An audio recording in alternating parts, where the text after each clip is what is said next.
जुलाना में जेजेपी की rally flop हुई या सुपर हिट, ये तो हरियाणा की जनता ही बताएगी। लेकिन लोगों का कहना है कि इस रैली में 1 लाख लोग आए। वहीं कुछ लोगों का कहना है, जेजेपी के तमाम नेताओं का कहना है कि 50,000 लोग इस रैली में शामिल थे।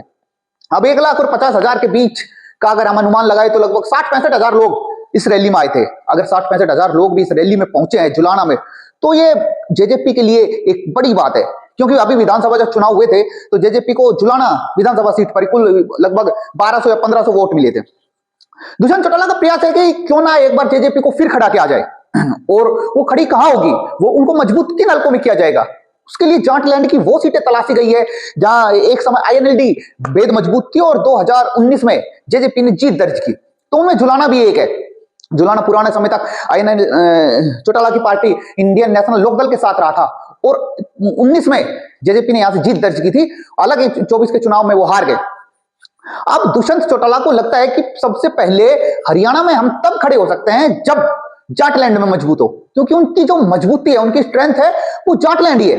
जाट बहुल सीटें हैं और आईएनएलडी की भी यही है। तो दुष्यंत चौटाला को सबसे पहले आईएनएलडी से मुकाबला करना होगा, उसके कोर वोट को अपनी तरफ मिलाना होगा। क्योंकि बुरी से बुरी परिस्थितियों में भी 2 सीट तो आईएनएलडी जीत ही गया था। वो अलग बात है कि एलनाबाद से खुद अभय चौटाला चुनाव हार गए। लेकिन इंडियन नेशनल लोकदल की 4 या 5 सीट ऐसी है जहां उनकी पकड़ बेहद मजबूत है। आप नरवाना देख लीजिए, वहां जीतते जीतते इंडियन नेशनल लोकदल आ गई। एलनाबाद में जीत सकते थे। तो 4 या 5 सीट है जो बेहद मजबूत है, जहां इंडियन नेशनल लोकदल बहुत अच्छा कर सकता है। और उसके वोट को अब कैप्चर जो थोड़ा बहुत बचा है उसको भी अपनी तरफ लाने की कोशिश दुष्यंत चौटाला की है। लेकिन एक बात तो तय है, दुष्यंत चौटाला और आईएनएलडी में से एक ही पार्टी रहेगी। एक ऊपर जाएगी, एक का ग्राफ बहुत नीचे आएगा। जब दुष्यंत चौटाला आईएनएलडी के मुकाबले ऊपर बढ़ जाएंगे या उसको पार कर लेंगे, तो फिर उनकी लड़ाई भूपेंद्र सिंह हुड्डा से होगी। क्योंकि चौटाला के प्रभाव क्षेत्र इंडियन नेशनल लोकदल जो एक समय थी, उसके प्रभाव क्षेत्र से निकलने के बाद दुष्यंत चौटाला के सामने भूपेंद्र सिंह हुड्डा होंगे। क्योंकि उनका विस्तार जाटलैंड में ज्यादा है और अब तो वो सिरसा में भी घुस गए। वहां भी विधानसभा की सीट जीत गए। फतेहाबाद भी कांग्रेस ने जीती है, हिसार में भी जीती है, जींद में भी जुलाना अभी मैं आपको बताया वो भी जीती है। तो पहले ये लड़ाई लड़नी होगी।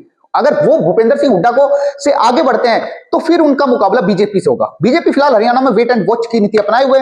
उनको लगता है कि दुष्यंत चौटाला को सबसे पहले आईएनएलडी से फिर भूपेंद्र सिंह हुड्डा से लड़ना होगा। अब जाटलैंड में एक ही पार्टी होगी और उसका मुकाबला बीजेपी से होगा। अब वो एक कौन सी होगी, उसके लिए भूपेंद्र सिंह हुड्डा, इंडियन नेशनल लोकदल और दुष्यंत चौटाला में आपस में लड़ाई होगी।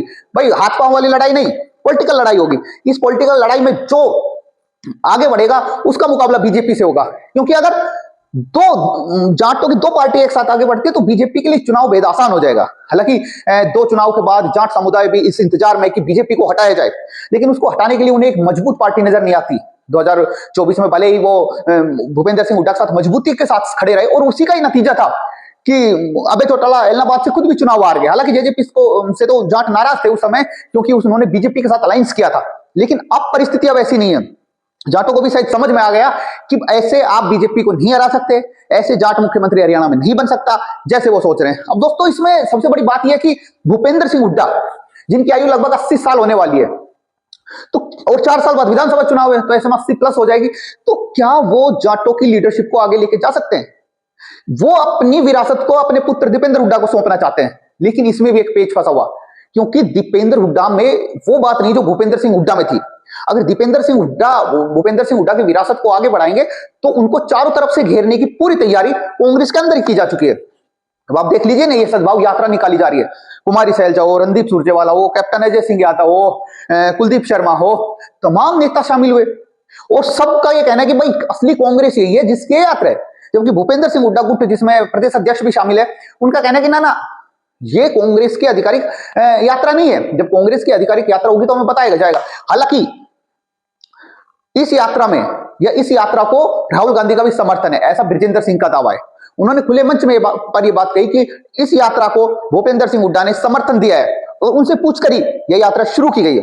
अब उनसे पूछकर शुरू की गई या नहीं की गई, लेकिन वो माहौल ऐसा बनाना चाहते हैं ताकि ये लगे कि यह यात्रा कांग्रेस की आधिकारिक यात्रा है। अब बात दुष्यंत चौटाला की, क्योंकि दुष्यंत चौटाला की रैली हुई है। अब सवाल उस पर हो रहे हैं। अभय चौटाला ने आरोप लगाए, अभी ये जो आरएस यादव वाला मामला हुआ इसके बाद दोनों भाइयों का जिस तरह से नाम आया, तो उन सारी चीजों को देखते हुए इस रैली का बड़ा महत्व है कि जाटलैंड में एक बार फिर दुष्यंत चौटाला मजबूत होंगे अभय चौटाला उस स्थान को बिल्कुल भी इस बार हरगिज नहीं छोड़ना चाहेंगे, जो 2019 में छोड़ दिया था। 2019 में जिस तरह से जेजेपी का उदय हुआ, इंडियन नेशनल लोकदल नीचे चली गई और उसके बाद उठ ही नहीं पाई। अब एक बार फिर ये प्रयास है, हालांकि 4 साल है अभी विधानसभा चुनाव में, इन 4 साल में दुष्यंत चौटाला का प्रयास है कि ज्यादा भी ना, है ना, ज्यादा भी नहीं तो कम से कम जाटलैंड की सीटों पे तो मजबूत पकड़ बनानी ही पड़ेगी, वहां चुनाव लड़ने योग्य। क्योंकि अब मानिए कि जो 2014 में था, जिस समय किसान जवान पहलवान के मुद्दे पर हरियाणा का चुनाव था, वो मुद्दे अब गायब है। ऐसी नाराजगी भी दुष्यंत चौटाला के खिलाफ अब जमीन पे नहीं है। मुद्दे गए, जाटों को लगता था कि सरकार आ रही है, भूपेंद्र सिंह हुड्डा मुख्यमंत्री बनेंगे, तो ना सरकार आई ना भूपेंद्र सिंह हुड्डा मुख्यमंत्री बने, तो वो मुद्दे भी अब गायब हो गए। हालांकि लड़ाई अभी खत्म नहीं हुई है, लड़ाई अभी जारी है।